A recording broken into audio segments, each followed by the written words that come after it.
Ini adalah part ke-19 membaca buku Unlimited Power Kuasa Tak Terbatas halaman 128.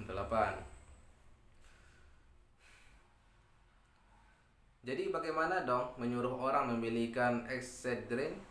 Tentu tidak. Otak mengirimkan kepedihan hanya ketika ia menerima stimuli yang dipresentasikan dengan cara yang menyuruh otak itu merasa pedih.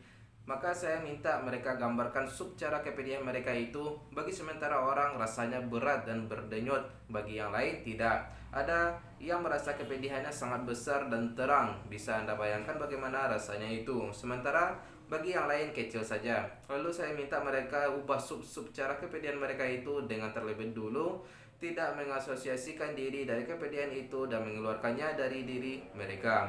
Lalu saya keluarkan mereka dari perasaan mereka dengan menyuruh mereka melihat bentuk dan ukuran kepedihan itu dan meletakkannya 10 kaki di depan mereka.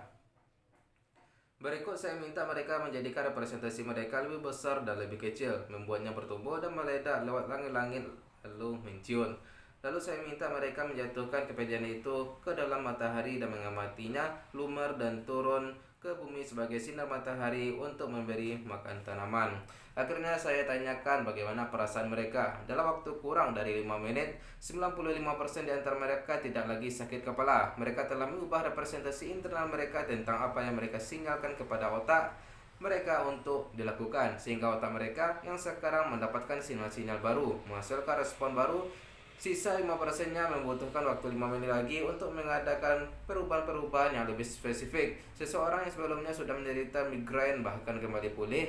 Ketika saya menggambarkan proses ini kepada sementara orang, mereka kesulitan mempercayai bahwa mereka bisa menghilangkan kepedihan mereka secepat dan semudah itu. Tetapi, bukankah Anda sendiri sudah sering melakukan ini di bawah sadar? Ingatkah Anda akan ketika Anda merasa sakit, tetapi kemudian sibuk mengerjakan sesuatu, atau terjadi sesuatu yang mengasihkan, dan ketika Anda ubah apa yang Anda pikirkan atau yang Anda representasikan kepada otak Anda tidak lagi merasa sakit. Kepedihan bisa hilang begitu saja dan tidak kembali lagi kecuali Anda mulai merepresentasikannya kepada diri sendiri. Dengan sedikit arahan sadar dari representasi internal Anda bisa dengan mudah menghilangkan sakit kepala setiap saat. Malah begitu Anda mempelajari sinyal-sinyal yang menghasilkan hasil-hasil yang spesifik dalam otak Anda bisa membuat diri sendiri bagaimanapun semau Anda tentang boleh dikata apapun. Wanti-wanti suatu perangkat saringan yang lebih besar terhadap pengalaman manusia bisa mempengaruhi kemampuan Anda untuk memelihara representasi internal yang baru atau bahkan untuk mengadakan perubahan itu sendiri sedari mulanya.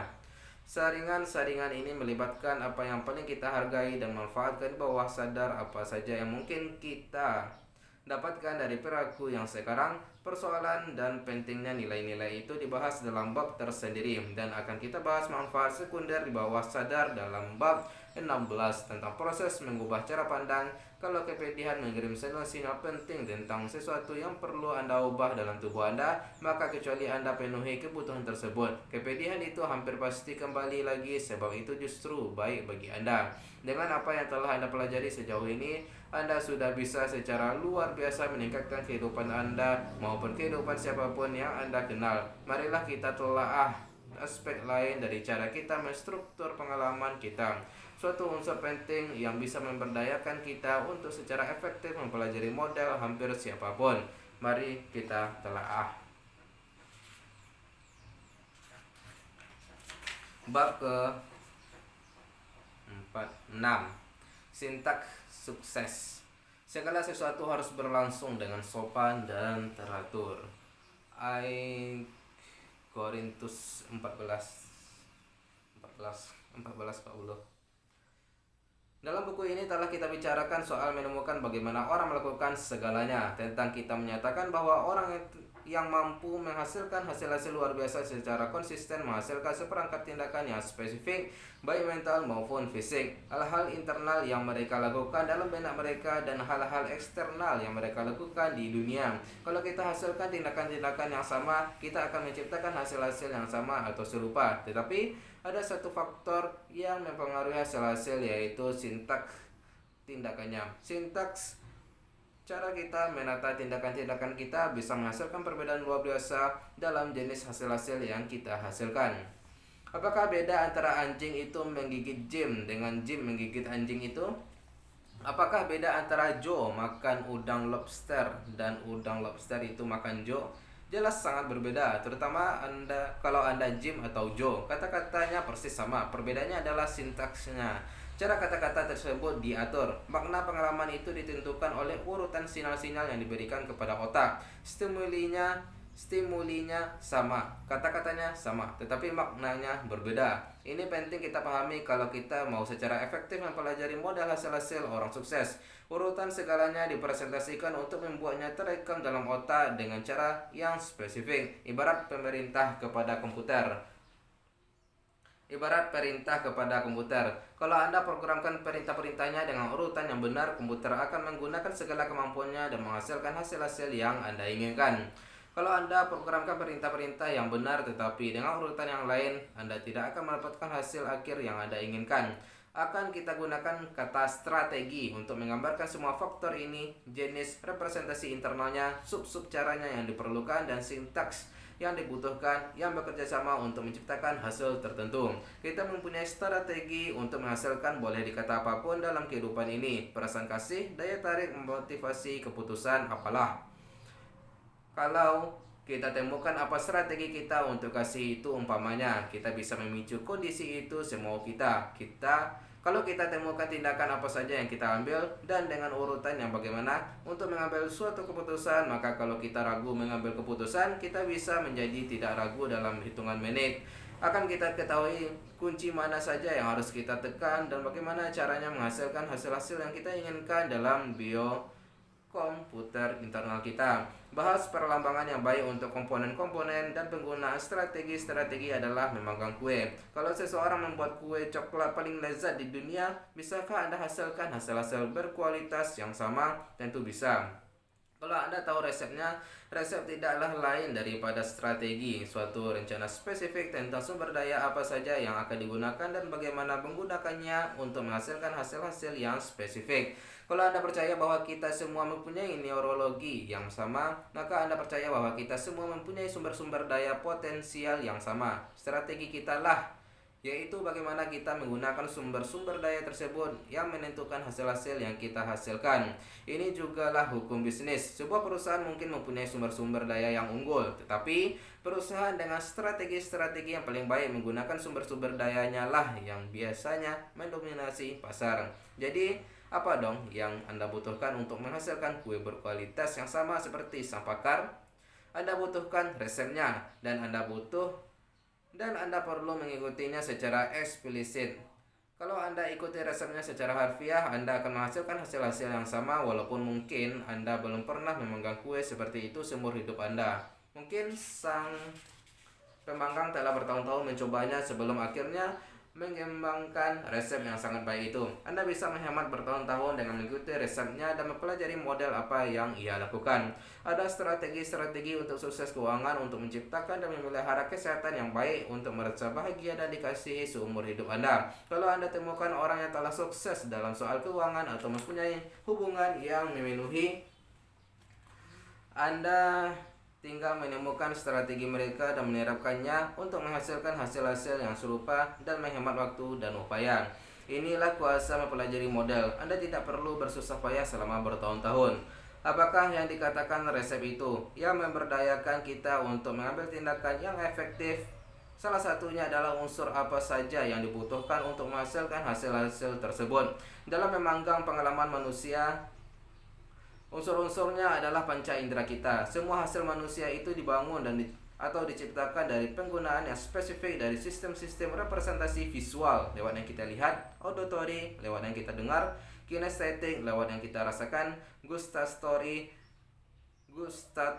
lewat yang kita kecap, dan olfactory lewat yang kita baui. Apalagi yang dikatakan resep itu yang memungkinkan kita menghasilkan hasil yang persis sama seperti orang yang menciptakan resep tersebut. Jumlah yang kita butuhkan dalam menghasilkan ulang pengalaman manusia, kita juga perlu mengetahui bukan saja unsur-unsurnya, melainkan juga beberapa banyak dari masing-masing unsur yang kita butuhkan.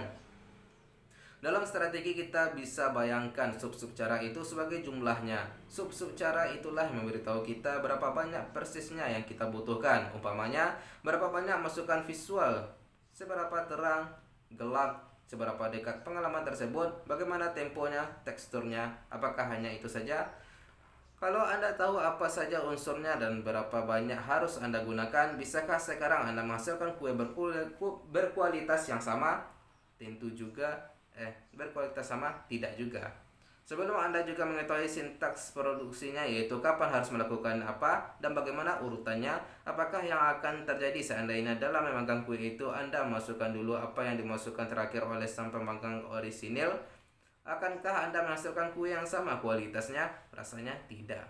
Tetapi, kalau Anda menggunakan unsur yang sama dengan jumlah yang sama dengan urutan yang sama, tentu Anda akan menghasilkan hasil-hasil yang serupa. Kita mempunyai strategi untuk segalanya, untuk memotivasi, untuk membeli, untuk kasih, untuk tertarik kepada seseorang. Urutan tertentu dari stimuli yang spesifik akan selalu mencapai hasil yang spesifik. Strategi adalah ibarat nomor kombinasi pintu khazanah sumber-sumber daya otak Anda. Seandainya pun Anda tahu nomor-nomornya, kalau Anda tidak menggunakannya dengan urutan yang tepat, Anda tidak akan dapat membuka kuncinya. Tetapi kalau Anda dapatkan nomor-nomor yang tepat dan urutan yang tepat, kuncinya selalu akan terbuka. Jadi Anda perlu menemukan kombinasi yang membuka khazanah Anda itu, dan juga kombinasi yang membuka khazanah sesama. Apa sajakah landasan sintak Anda, indera Anda? Kita tangani masukan sensorik itu pada dua tingkatan, internal dan eksternal. Sintak adalah cara kita gabungkan kepingan-kepingan yang kepingan-kepingan dari apa yang kita alami secara eksternal dan apa yang kita representasikan kepada diri sendiri secara internal. Umpamanya, Anda mempunyai dua jenis pengalaman visual lewat yang kita lihat. Yang pertama adalah apa yang Anda lihat di dunia luar. Sementara Anda baca buku ini dan Anda lihat huruf-huruf yang tercetak, Anda sedang mengalami pengalaman visual eksternal. Yang kedua adalah pengalaman visual internal. Anda ingat ketika dalam bab sebelumnya kita bermain dengan cara visual dan subcara dalam benak kita. Kita tidak betul-betul berada di sana untuk melihat pantainya atau awalnya atau masa-masa senang atau susah yang dipresentasikan dalam benak kita. Sebagai gantinya kita mengalaminya dengan secara visual. Demikian pula lah halnya dengan cara-cara lainnya. Anda bisa mendengar fluid kereta api di luar jendela Anda, itu pengalaman auditori lewat yang Anda dengar eksternal. Atau Anda bisa mendengar suara dalam benak Anda, itu pengalaman auditori internal. Kalau nada suaranya itu yang penting, itu berarti auditory tonal. Kalau kata-kata makna yang disampaikan suara tersebut yang penting, itu auditori digital. Anda bisa merasakan tekstur lengan kursi di mana Anda duduk, itu pengalaman kinestetik lewat yang Anda rasakan eksternal. Atau Anda bisa mempunyai perasaan bahwa sesuatu membuat Anda senang atau sedih, itu pengalaman kinestetik internal. Untuk menciptakan sebuah resep, kita harus mempunyai sistem untuk menggambarkan apa yang harus dilakukan dan kapan. Jadi kita mempunyai sistem notasi yang menggambarkan strategi-strategi. Kita representasikan proses-proses sensorik dalam notasi steno. E untuk eksternal, T untuk tonal, dan D untuk digital. Ketika Anda melihat sesuatu di dunia luar, pengalaman visual eksternal itu bisa direpresentasikan sebagai V. Ketika ada perasaan dalam hati Anda, itu Q.